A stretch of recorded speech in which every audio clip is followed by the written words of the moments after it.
اس نے پھر اپنا ایک پبلک امپیکٹ قائم کیا. اس وقت لوگ دین سے دوبارہ کنیکٹ کر رہے ہیں, ریشنلی کنیکٹ کر رہے ہیں. اچھا, یہ وہ موقع تھا کہ جس موقع پر علماء اکرام کو ان نئے لوگوں کا دست و بازو بننا چاہیے تھا. ان کے پاس آتے, ان کے پاس بیٹھتے اور ان کو آگے کہتے یار آپ نے وہ کام کر دیے جو ہم نہیں کر سکتے تھے. وہاں تو الٹ ہو گیا. اب وہاں الٹ ہو گیا معاملہ. اب وہ بچے جو ملحد ہو گئے تھے, دین کو گالیاں دے رہے تھے, وہ دین کی طرف واپس آئے ہیں. تو علماء ان کو کیا کہتے ہیں جا کر, بھائی یہ تو خواہش پرست ہیں. غامدی صاحب نے موسیقی حلال کر دی تو یہ بچے ان کے پیچھے بھاگ گئے. کل یہ کہیں گے زنا حلال کر دو تو یہ ان کے پیچھے بھاگ جائیں گے. تو یہ تو خواہش اور ہوا پرست ہیں. حالانکہ کہنا ہی چاہیے تھا بھائی تم کل دین کو گالیاں دے رہے تھے, اللہ کا شکر ہے کہ آج خدا کے دین کو کم سے کم مانتے تو ہو. اچھا, غامدی صاحب نے موسیقی حلال کی ہے, ہمیں اس سے اختلاف ہے, لیکن ہم اس پہ خوش ہیں کہ چلو تم دین کے قریب تو آئے. کم سے کم دین کے اسکالر کو سن کے موسیقی سن رہے ہو نا. یہ تو نہیں کہہ رہے کہ میں اللہ رسول کو مانتا نہیں ہوں, میں موسیقی سنتا ہوں. تو ہمارے علماء سے جو غلطی ہوئی وہ غلطی یہ تھی کہ ان نئے افکار کو دیکھیے جو جینیس مائنڈ لوگ ہوتے ہیں نا, یہ ایک دن میں نہیں پیدا ہوتے, یہ صدیوں میں پیدا ہوتے ہیں. اور مسلمان امت کی بدقسمتی یہ ہے کہ جب بھی کوئی جینیس مائنڈ آدمی اللہ تعالیٰ ان کے یہاں پیدا کرتا ہے, صدیوں میں جا کے پیدا کرتا ہے, وہ ہمیشہ اس کی ناقدری کرتے ہیں. وہ بڑا خوبصورت جملہ ہے مولانا وحید الدین خان کا, وہ کہتے تھے کہ تاریخ کے پیغمبر کو تو سب مانتے ہیں, وقت کے پیغمبر کو کوئی نہیں مانتا. یہ بات صحیح, میں نے بھی پڑھی. دیکھیں آپ جیسے ہی اب 200-300 سال گزریں گے, آپ دیکھیں گے, ہم لوگ تو نہیں ہوں گے لیکن یہ کیمرے کی وجہ سے لوگ ہماری باتوں کو سن رہیں گے انشاءاللہ 300-400 سال بعد بھی. اور اب تو قیامت تک اللہ تعالیٰ نے شخصیت محفوظ کرنے کا, آپ دیکھیں گے وہی لوگ جب فالوئنگ میں ڈھلیں گے, عصبیت میں ڈھلیں گے, تو غامدی صاحب اکابر بن جائیں گے. اور پھر ان کی غلطی ہوگی, اگر ان کی فکر میں کوئی غلطی ہوگی تو یہی ہمارے سننے والے نئے آنے والوں کو کہیں گے دیکھو اتنے بڑے بڑے بزرگ گزرے ہیں, ان سے اختلاف کر رہے ہیں. یہ وہ امین حسن اصلاحی صاحب کی بات آپ کہہ رہے ہیں, انہوں نے کہا تھا کہ 200 سال گزرنے دیں, ہم بھی معتبر ہو جائیں. ابھی میں کل BBC پہ پڑھ رہا تھا کہ سکے ملے ہیں کسی جزیرے سے, کوئی کئی ہزار سال پرانے, ان کی ویلیو اگر مارکیٹ میں لے کے جائیں نا تو کوئی $1000-2000 ہے, لیکن چونکہ وہ کئی ہزار سال پرانے سکے ہیں نا تو ملینز آف ڈالر کے. تو چیز جب پرانی ہوتی ہے تو اس کے ساتھ لوگوں کی جذباتیت, ہیرو شپ, عصبیت یہ متعلق ہوتی ہے, اس سے قدر و قیمت بنتی ہے. اچھا, وہ قدر و قیمت اگر تو وہ فائدے کی چیز ہو تو بھائی گلے سے لگائیں گے نا, ہم بھی لگاتے ہیں گلے سے, ہم کو گالیاں تھوڑی دیتے ہیں. ہمارے بزرگ ہیں سارے, ہمارے علماء ہیں, ہماری امت کا سرمایہ ہیں, ہمارے گلے سرسبد ہیں, ہم نے تو کبھی ان کے بارے میں کوئی تلخی کی بات نہیں کی. تو پھر یہ جو نئے لوگ آئے ہیں, یہ جو نئی باتیں کر رہے ہیں تو تمہارے لحاظ سے نہیں ہیں, ان کا دعویٰ یہ ہے کہ وہی پرانی باتیں جو اوریجنل سورسز نے, ان کو گلے سے لگاؤ. اچھا, ایک بات بتائیے گا, آپ نے 2-3 دفعہ یہ ورڈ یوز کیا اوریجنل سورسز, اور میرا چونکہ تھوڑا سا تعلق IT سے بھی ہے, تو جب ہمیں پروگرامز میں پرابلم ہوتی ہے تو ہم اوریجنل سورس پہ جاتے ہیں اور ہم آئیڈینٹیفائی کرتے ہیں کہ کہاں پر ٹرانزیشن میں یا کسی اور انٹرفیس میں کوئی پرابلم آئی ہے. تو when you refer to original source, آپ کا مطلب قرآن اور رسول اللہ علیہ وسلم کی سنت ہے. جی.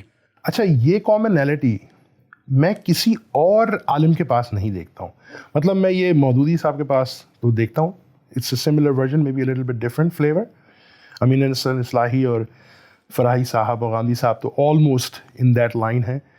وحید الدین خان صاحب کے ساتھ بھی میں دیکھتا ہوں. ان کا قصور ایسا کیا ہے کہ جسٹ بیکاز کہ انہوں نے کوئی الگ بات نہیں کری ہے. اگر آپ اوریجنل سورسز کی بات کریں اور آپ پرانے علماء کے پاس جا کے تھوڑی سی, اب میں وہ عربی سیکھ گیا ہوں تو کچھ کتابیں جب پڑھتا ہوں تو حیرانگی ہوتی ہے کہ جب مقدمات پڑھتے ہیں آپ حدیثوں کی کتاب پہ تو اس میں لکھا ہوتا ہے کہ بھائی یہ ظنی ہے, ایٹ دا بیسٹ دے ظنی.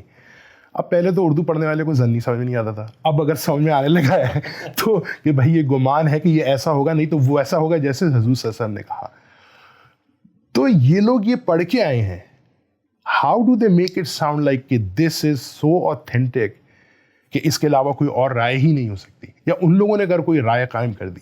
جی, اس میں دیکھیں ان کی جگہ پر اگر آپ کھڑے ہوں ہاں تو ان کا فیئر آپ سمجھیں گے. ہمیشہ زندگی میں ہم نے یہ سیکھا ہے, ہمارے استاد کا بھی یہی طرز عمل ہے کہ دوسرے کا موقف جیسے کہ وہ سمجھتا ہے اس طریقے سے بیان کرو. اس کی غلطی بھی واضح ہو جائے گی, اس پر تنقید بھی کرو, بٹ اس کی جگہ پہ جاؤ. آپ ان کی جگہ پر جائیں نا تو وہ معاملے کو دیکھ کیسے رہے ہیں, وہ معاملے کو ایسے دیکھ رہے ہیں کہ زمین پہ اللہ کا ایک پیغمبر آیا, اس پیغمبر نے آ کے دین دے دیا. اچھا, وہ دین قرآن کی صورت میں بھی ہے, سنت کی صورت میں بھی ہے, اس پہ سب متفق ہیں, ان کے درجات پر بھی سب متفق ہیں, بھائی یہی اصل ہے. اس کے بعد پیغمبر کے علم و عمل کی روایت ہے جو حدیثوں کے ذخیرے میں ملتی ہے. پیغمبر کے اجتہادات ہیں، پیغمبر کے ارشادات ہیں، پیغمبر کے فیصلے جو حدیثوں میں نقل ہو جاتے ہیں. پھر صحابہ اکرام جو پیغمبر کی صحبت میں رہتے تھے، ان کے کچھ معاملات، ان کے کچھ اطلاقی آراء، ان کے کچھ اجتہادات، ان کی کچھ آراء ہیں جن کو ہم آثار کا ذخیرہ کہتے ہیں. ہمارے علماء اکرام جس وقت دین کا جائزہ لیتے ہیں، پیچھے مڑ کر دیکھتے ہیں، تو امت کی جو علمی روایت ہے، اس علمی روایت نے جس چیز کو بنیاد بنا لیا غور و فکر کے اندر، وہ چیز یہ تھی کہ جس بھی معاملے میں رسالت مآب صلی اللہ علیہ وسلم یا صحابہ کی نسبت سے کوئی رائے ہم تک پہنچ رہی ہے اور وہ رائے قرآن مجید کے بظاہر خلاف ہے، بظاہر خلاف ہے، بظاہر آپ کو لگ رہا ہے ایسے ایگزامپلس ہیں. مطلب قرآن مجید نے تو کہا تھا بھی زانی مرد ہو یا عورت ان کو 100 کوڑے مارنے ہیں، رسول اللہ صلی اللہ علیہ وسلم نے شادی شدہ کی شرط لگا کے رجم کر دیا. اب بظاہر تو خلاف ہے، کنٹرڈکشن تو آتی ہے نا. اچھا، اور بہت ساری اس طرح کی آراء میں آپ کو بتا سکتا ہوں جو قرآن کے 4 کارنر سے تجاوز لگتا ہے. اب 2 طریقے تھے. پہلا طریقہ یہ تھا کہ آپ آگے بڑھ کے کہتے ہیں کہ بھئی جو اوریجنل سورس میں بات لکھی ہوئی ہے اس کی روشنی میں ہم اس بات کا جائزہ لے رہے ہیں، یہ بات وہاں پر فٹ بیٹھتی بھی نظر نہیں آ رہی. تو اب ہم یہ کہیں گے کہ جس شخص نے رسول اللہ کی نسبت سے یہ بات ہم تک پہنچائی ہے شاید اس کو غلطی لگ گئی ہے. ٹھیک. یا ایک طریقہ تو یہ ہے نا، سمپل آپ سٹینڈ کلیئر ہو جائیں کہ بھائی یہ پرابلم ہمیں پیش آئی اور یہ اس کا نتیجہ نکلتا تھا. اگر ہم مان لیں تو پھر کہنا پڑے گا کہ قرآن میں جو بات کی گئی ہے اس سے مختلف بات یہاں کی گئی ہے، یعنی اس میں 1000 سوالات پیدا ہوتے ہیں. آپ کانٹیکسٹ دیکھیں گے کس حالات میں کہی گئی اگر سمجھ میں نہیں آ رہی تو پھر اس بات کی تعویل ہوگی یا وہ رد ہو جائے گی. ٹھیک ہے. دوسرا طریقہ کیا ہے؟ دوسرا طریقہ یہ ہے کہ آپ آگے بڑھ کے کہیں بھئی اللہ میاں نے عربی زبان میں کلام دیا، وہ جن کی زبان تھی وہ زیادہ بہتر جانتے تھے ہم سے، ہمیں اس سے یہ بات سمجھ میں آ رہی ہے کہ شادی شدہ غیر شادی شدہ کے بارے میں ایک ہی سزا ہے. پیغمبر کو کچھ اور سمجھ میں آیا، تو اب پیغمبر کی جو سمجھ ہے اس کے مقابلے میں اپنی سمجھ کیوں لے کر آؤں؟ تو اگر اس نے کہہ دیا ہے کہ شادی شدہ کے ساتھ یہ معاملہ کرنا ہے، اس کو رجم کرنا ہے، تو ہم یہ کہیں گے، یہ میں آپ کو سادگی سے بتا رہا ہوں، ہم یہ کہیں گے کہ قرآن نے جو بات بیان کی تھی نا، رسول اللہ صلی اللہ علیہ وسلم میں نے اس میں اضافہ کر دیا یا اس کی تنسیخ کر دی یا اس کے اندر ترمیم، تغیر، تبدل کر دیا. کیوں؟ اس لیے کہ اللہ کے پیغمبر تھے نا، تو اللہ نے ان کو الگ سے بتا دیا ہوگا بھائی یہ کام کر دو. اللہ تعالیٰ نے ایک دی کتاب، تو بھائی سوال یہ پیدا ہوتا ہے کہ وہ اللہ تعالیٰ تھا، وہ تو ہر چیز سے واقف تھا، اس نے آدھی ہدایت یہاں دے دی اور اس سے مختلف ہدایت اپنے پیغمبر کو دے دی. وہاں پہ کہہ رہا ہے کہ اس کے اندر کوئی ہم نے ٹیڑھ نہیں رکھی، کوئی کجی نہیں رکھی، فیصلہ کرنے کے لیے کتاب آئی ہے. تو اب ان لوگوں کے پاس جائے تو وہ اس مخمصے کا شکار ہے. یہ شروع سے مسلمانوں کی علم کی بڑی، جس کو آپ کہتے ہیں نا مسائل یا چیلنجز. ہمارے دوست مولانا عمار خان ناصر نے بھی کتاب لکھی ہے قرآن و سنت کا باہمی تعلق، اسی مسئلے کے اوپر ہے پوری کتاب 600 صفحے کی، کہ بھائی جس وقت رسول اللہ کی باتیں مجھ تک پہنچی، علماء تک پہنچی، ابتدائی علماء امام شافعی تک پہنچی، تو ان کی ایڈجسٹمنٹ سب سے بڑا مسئلہ تھا. تو ہم لوگوں نے کیا کیا، جو ہمارے دبستان کے علماء ہیں، انہوں نے کہا بھائی یہ قرآن اور سنت کا 4 کارنر ہے. سب سے پہلی بات تو یہ ہے کہ اس سے مختلف کوئی بات روایت میں ہم قبول نہیں کریں گے. یہ پہلے اصول بنا لیا، ہو ہی نہیں سکتی. کیسے ہو سکتی ہے کہ اللہ کا پیغمبر جو اپنی بات قرآن کی صورت میں دے رہا ہے اسی سے مختلف بات اپنی روایت کی صورت میں دے. تو ہم لوگ آگے بڑھ کے کہتے ہیں کہ اگر تو پیغمبر صلی اللہ علیہ وسلم میرے سامنے کھڑے ہو کے مجھے یہ کہتے نا، تو پھر تو بات ہی ختم ہو جاتی نا. میں کہتا بھائی مجھے شاید قرآن مجید سمجھ میں نہیں آ رہا، مجھے عربی آتی نہیں ہے، میں سب کچھ مان لیتا کیونکہ اللہ کا پیغمبر تو غلطی نہیں، پیغمبر کی نسبت سے لوگ بتا رہے ہیں. تو آؤ اس کا کانٹیکسٹ سمجھتے ہیں قرآن کی روشنی میں. جیسے ہی کانٹیکسٹ سمجھنے کا آغاز کیا ہم نے، تو وہ ساری باتیں جو پیغمبر کی تھی وہ صحیح سب جگہ پہ بیٹھ گئی. یعنی وہی رسول اللہ کی حدیث تھی جس میں شادی شدہ کو رجم کیا گیا، تو ہم نے قرآن سے نکال کے بتا دیا کہ بھائی یہ تو زنا کی سزا ہی نہیں ہے، یہ تو فساد فی الارض کی سزا ہے. اس لیے کہ اس بندے نے صرف زنا نہیں کیا تھا، وہ تو لوگوں کی عزتوں پہ حملہ آور ہو رہا تھا. تو جرم اپنی نوعیت کے لحاظ سے فساد بن چکا ہے. تو اس طریقے سے جو سب سے بڑا مخمصہ ہے علماء کا، اس کو حل کیا ہے اور یہ بتایا ہے کہ اللہ کے پیغمبر کی نسبت سے اگر کوئی بات ہم تک پہنچتی ہے تو قرآن کی روشنی میں اس کو سمجھا جائے گا، نہ کہ اس کی روشنی میں قرآن مجید کو دوبارہ سے غور و فکر کا مرکز بنا لیں گے. یہ انفیکٹ میں نے آپ کا پروگرام بھی دیکھا تھا حسن، جس میں آپ ڈسکس کر رہے تھے وہ جو مرنے کے بعد آپ کی وصیت کا جو میتھمیٹک ورک نہیں کرتا ہے، رائٹ؟ جی، وہ اس کے اندر وہ فیصلہ کہ اس طرح لے آتے ہیں، مطلب قرآن کے باہر سے فیصلہ لے کر آتے ہیں اور اس کو امپلیمنٹ کیا جاتا ہے ہمارے ہاں. جی. تو جب ایک بندے نے اتنے اچھے دلائل کے ساتھ، وہ میں نے پورا پڑھا ہے اور آئی ایم سرپرائز کہ ہاؤ واز دس مسڈ. مجھے ایسا لگتا ہے کہ ایک دفعہ جب ہم فیصلہ کر لیتے ہیں نا، کہ جیسے میں اگر فیصلہ کر لوں کہ غامدی صاحب کی بات حرف آخر ہے تو اب گاندھی صاحب مس فائر بھی کریں گے نا تو میرے لیے تو وہ نشانہ ہی پہ لگ رہا ہے. مجھے البتہ گاندھی صاحب نے یہ کہا تھا, ایک دفعہ میں نے ان سے کچھ بات پوچھی تو انہوں نے کہا کہ مجھے تو آپ کی عقل پہ اعتراض مطلب شک ہوگا کہ اگر آپ میری ساری باتیں مان لیں تو آپ کو میرے اگینسٹ کے جو لوگ ہیں ان کے نظریات کو بھی دیکھنا چاہیے, just to fill in the gap کہ کوئی چیز میں کم تو نہیں بیان کر رہا, غلط تو نہیں بیان کر رہا, یہ میری اصلاح کیسے ہوگی. تو ان کا جو ایٹیٹیوڈ ہے ایز اے اسٹوڈنٹ, میں فار ایور جو ہے نا پرپیچول اسٹوڈنٹ ہے وہ, تو مجھے لگتا ہے کہ علماء جو ہے نا وہ اس جگہ پہنچ گئے, ہم اسٹوڈنٹ نہیں رہے ہیں, اب ہم عالم ہو گئے. تو ہمارے علم مطلب وہ ایک مطلب ایسے جیسے نا پانی ہوتا ہے نا جب بہتا ہے تو اس کے اندر وہ ڈفرینٹ شیپس لے سکتا ہے, لیکن جب وہ تالاب میں پھنس جاتا ہے تو وہ تالاب کی شیپ میں ہی رہتا ہے, پھر وہ کبھی چینج نہیں ہو سکتا. اس کے پیچھے اصل میں ان کی ایک انسیکیورٹی ہے. انسیکیورٹی, ہاں. انسیکیورٹی کیا ہے؟ وہ انسیکیورٹی یہ ہے کہ اگر ہم نے غور و فکر کیا, ایسا نہیں ہے کہ علماء کے اندر جینیس لوگ نہیں پیدا ہوتے. بے شک یہ مطلب یہ ممکن نہیں ہے نا. تقی صاحب کو کی چیزیں میں نے پڑھی ہیں, انبیلیویبل. ہزاروں علماء ہیں اس وقت بھی امت مسلمہ کے اندر, ہزاروں ایسے عبقری علماء ہیں جن کو اللہ تعالیٰ نے غیر معمولی صلاحیتیں دی ہیں, تجزیے کی, تحلیل کی, اور استنباط و استخراج کی, غور و فکر کی, تدبر کی, تعقل کی غیر معمولی صلاحیتیں دی ہیں. پرابلم کیا پیدا ہوتی ہے؟ آپ بیٹھیں کسی بڑے عالم کے ساتھ, جو پرابلم ہے نا وہ پرابلم یہ ہے کہ اگر میں نے اپنے سے پہلے گزرے ہوئے بزرگوں سے کوئی مختلف نتیجہ برآمد کر کے دکھا دیا, اس کے نتیجے میں اس بزرگ کی علمیت, اس کی قدر و قیمت, معاشرے میں اس کا مقام, اس کا استحصال ہو جائے گا, یہ لوگوں کے دل میں بیٹھ جائے گا, اس سے اس کی عزت نفس مجروح ہو جائے گی, اس سے اس کی کمی ہو جائے گی. حالانکہ اگر آپ جائزہ لیں حقیقت میں تو اس سے اس کی عزت میں اضافہ ہوگا کہ بھائی اس نے اپنے طور پر اپنے زمان و مکان کی رعایت سے اپنے حالات میں جب غور کیا تو وہ اس نتیجے تک پہنچا. آپ آج دیکھیں جدید دنیا کے اندر کیا ہوتا ہے, یہ جو نئی ایجادات ہوتی ہیں, جو نئے سائنسدان ہوتے ہیں, وہ ہمیشہ ماضی کے لوگوں کی ایجادات کے کندھوں میں بیٹھ کے کام کر رہے ہوتے ہیں. بے شک. لیکن کیا کبھی کسی کو پرابلم پیدا ہوئی کہ یار میں نے اگر ٹیسلا گاڑی کی بیٹری بنا لی تو اس سے ایڈیسن کی عزت مجروح ہو جائے گی, اس نے صرف بلب بنایا تھا؟ کبھی نہیں ہوتی نا. کیوں نہیں ہوتی؟ اس لیے کہ ایڈیسن نے جس زمانے میں بلب بنایا تھا اس زمانے میں ریسورسز کی بات, بلب بھی بن سکتا تھا, تو مجھے بلب بھی نہیں بن سکتا تھا, بلب بھی نہیں بن سکتا تھا, اس نے بلب بھی بنا دیا. تو مجھے دنیا کو یہ دکھانا ہے کہ بھائی یہ دیکھو اس کا جو کام ہے اس کو اس کے زمانے میں جا کر دیکھو, اس کی عزت بڑھے گی. علماء کو جو خدشات لاحق ہوتے ہیں نا اپنے بزرگوں سے اختلاف کرتے ہیں, وہ صرف یہ ہوتے ہیں کہ یار ایک طرف تو ہم نے ان کے بارے میں بتایا کہ اتنا پڑھتے تھے اور اتنا یہ کرتے تھے, دوسری طرف لوگوں کے دلوں میں اپنے مسالک, اپنے مذاہب, اپنے اکابر کی عزت کی دھاگ بٹھانے کے لیے کچھ قصے بھی سنا دیے. اب مثلا ہم نے جس وقت فقہ کی کتاب پڑھنی شروع کی قدوری, تو ہمارے استاد نے کتاب پڑھانے سے پہلے, فقہ کی کتاب ہے وہ کئی ہزار اس کے اندر مسائل ہیں اور یہ روزمرہ زندگی کے مسائل ہیں, ہمارے استاد نے کتاب پڑھانے سے پہلے ہمیں یہ بتایا کہ جس وقت مصنف نے کتاب لکھی تھی اس کے بعد وہ گئے تھے حرم کے سفر پہ اور رات کو وہ حرم میں سو گئے. اب جب وہ صبح اٹھے تو پوری کتاب میں جو غلطیاں تھیں وہاں پہ لکیر لگی ہوئی تھی. اب یہ کیسے لگائی لگی؟ اب یہ لکیریں ظاہری بات ہے جب یہ کہانی سنائی گئی ہے تو اس کا مطلب یہ کہ وہ غیبی طاقت ہوگی نا, اس نے لگائی ہوگی. اللہ تعالیٰ کے گھر پہ آپ بیٹھے تو فرشتے اتریں گے, انہوں نے لگائی ہوگی. اب اگر قدوری کتاب کو ری رائٹ کر کے ٹھیک ٹھاک کر کے فرشتوں نے مجھے دے دیا ہے, آپ مجھے بتائیے کہ میں اگر اپنے استاد سے کہوں کہ یار اس میں کیا فضول بات لکھی ہوئی ہے, تو وہ تو یہی کہے گا نا کہ بھائی تو اس کو تو اللہ کے رسول کی اور اللہ کے پیغمبر کی اور اللہ کے فرشتوں کی تائید حاصل ہو گئی. تو جب قصے اور کہانی آپ اٹیچ کر لیتے ہیں نا, تو اس کے بعد آپ دیکھیے ٹی وی چینلز پہ کیا ہوتا ہے.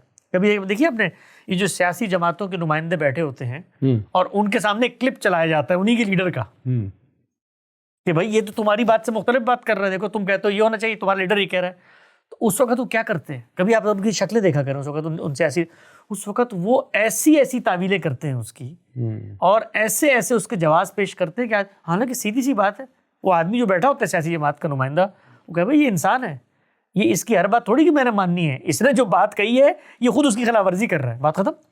تو آپ کو مجھے یہ لگتا ہے کہ جیسے ہمارا ایک عمومی مزاج ہے as a north south east Asia میں, پاکستان انڈیا کے لوگوں کے چیلنج نہیں کرنا بڑوں کو, اور مجھے لگتا ہے کہ اب جو ہماری اسپیشلی جو جنریشن یہاں بڑی ہو رہی ہے, دے نیڈ وہ اس طریقے سے آپ کی تقلید نہیں کر پائیں گے. مطلب میں یہاں پر تقلید کا ورڈ اس طرح یوز کروں گا, ماں باپ نے جو کہہ دیا اس کو مان لیا, رائٹ. تو جیسے مجھے یاد ہے کہ میں بچپن میں ہمارے گھر میں بھی کبھی کبھار وہ حلوہ پک جاتا تھا. ہم اتنے بریلوی تو نہیں تھے, لیکن محلے کی دیکھا دیکھی اچھا ہی لگتا تھا, بھائی سب جگہوں سے آ رہے ہیں. تو ایک دفعہ میں تبلیغی جماعت میں چلا گیا, 10 روزہ لگا کے آیا. آپ کو پتہ ہے جب 10 روزہ لگاتے ہیں ایک دم سے تو آپ کا دماغ جو ہے نا آؤٹ ہو جاتا ہے. تو میں جب گھر میں آیا سر کے بعد پہنچا تو اس طرح سے ابا کچھ بیٹھ کے میٹھا ویٹھا جو بھی تھا اس میں کچھ پڑھ رہے تھے, کیا جو بھی کرتے ہیں. تو میں نے کہہ دیا یہ تو بدعت ہے, حرام. اب وہ میں تبلیغی سیٹ اپ سے آیا تھا, تو مجھے یاد ہے کہ میرے والد صاحب نے مجھے تو کچھ نہیں کہا, کیونکہ وہ اس طرح کے آدمی نہیں تھے, ذرا نرم مزاج آدمی تھے. انہوں نے میری والدہ سے کہا کہ یہ مجھ سے کوشچن کر رہا ہے اور یہ کیا سمجھتا ہے کہ ہمارے ماں باپ جو یہ سب کچھ کرتے آئے ہیں غلط ہے. آپ یقین کریں کہ میں نے اب جو قرآن پڑھنا شروع کیا ہے اس میں ایگزیکٹ وہی ڈائلاگ واپس میں پڑھ رہا ہوں کہ ابراہیم علیہ السلام کے والد صاحب یہ کہہ رہے ہیں ان سے, دوسرے جن لوگوں کو دعوت دی جا رہی ہے. فرعون نے کہا موسیٰ سے کہ جو تمہارے پیچھے جو ہمارے پیچھے سب آبا اجداد بیٹھے تھے سب غلط ہے, تم ایک نئے اللہ کو لے کر آ گئے اس طرح.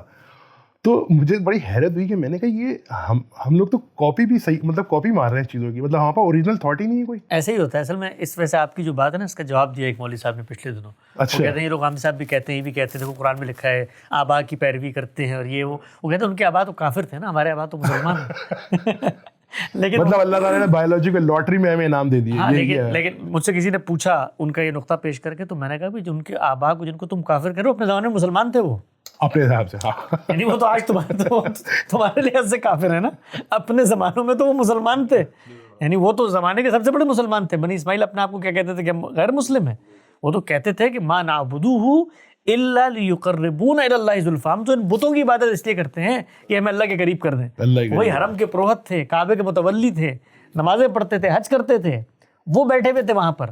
موسیٰ سے انہوں نے ان کی قوم نے کہا تھا کہ آپ ہمیں ایک چھوٹا سا ہی بنانے کی اجازت تاکہ ہم فوکس کر سکیں. تو وہ لوگ سب کے سب اپنے دور کے مسلمان تھے جو یہ بات کرتے تھے. تو یہ بات بالکل ٹھیک ہے.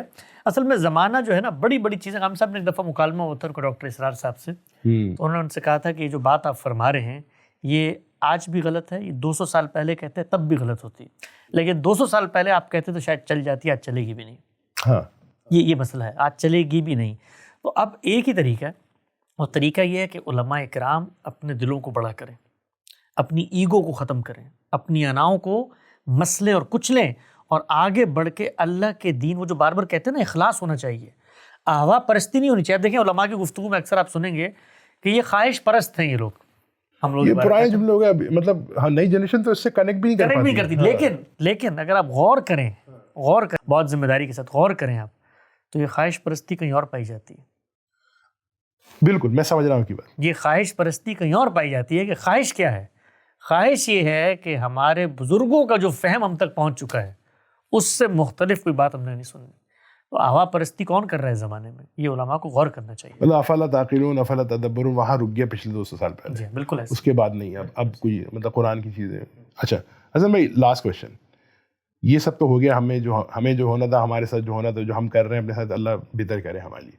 ہماری آگے والی جنریشن اسپیشلی جو یو ایس میں ہے اور ایون پاکستان میں بھی, کہ اب یہ گلوبل ولیج ہو گیا ہے, everybody has access to internet, اور کوئی بھی کچھ بھی چیزیں, اور یہ اے آئی, یہ سب چیزیں چلیں گی. تو اب آپ یہ بتائیں کہ غامدی, مجھے جو لگتا ہے, جو میرا فیئر ہے, وہ غامدی صاحب کے بعد ہو از دا نیکسٹ پرسن جو اس چیز کو لے کے چلے گا یا اس فکر کو لے کے چلے گا؟ دیکھیے جو بڑے لوگ ہوتے ہیں نا دنیا کے اندر, جب یہ پیدا ہوتے ہیں تو یہ روز روز پیدا نہیں ہوتے. دس از میٹر آف فیکٹ, اس کو ماننا چاہیے. ڈیفینیٹلی یہ صدیوں میں پیدا ہوتے ہیں. ایک بڑا ذہین غیر معمولی طور پر فکر دینے والا آدمی, ایک جس کو کہتے ہیں ورلڈ ویو رکھنے والا آدمی, وہ جب پیدا ہو جاتا ہے نا, تو اس کے پیدا ہونے کے بعد اس کے جو تھاٹس ہوتے ہیں, اس کی جو فکر ہوتی ہے, وہ کسی شخص کی میراث نہیں ہوتی, وہ قوموں کی امانت ہوتی ہے. اور نہ اس شخص کو کوئی ایک شخص ریپلیس کر سکتا ہے.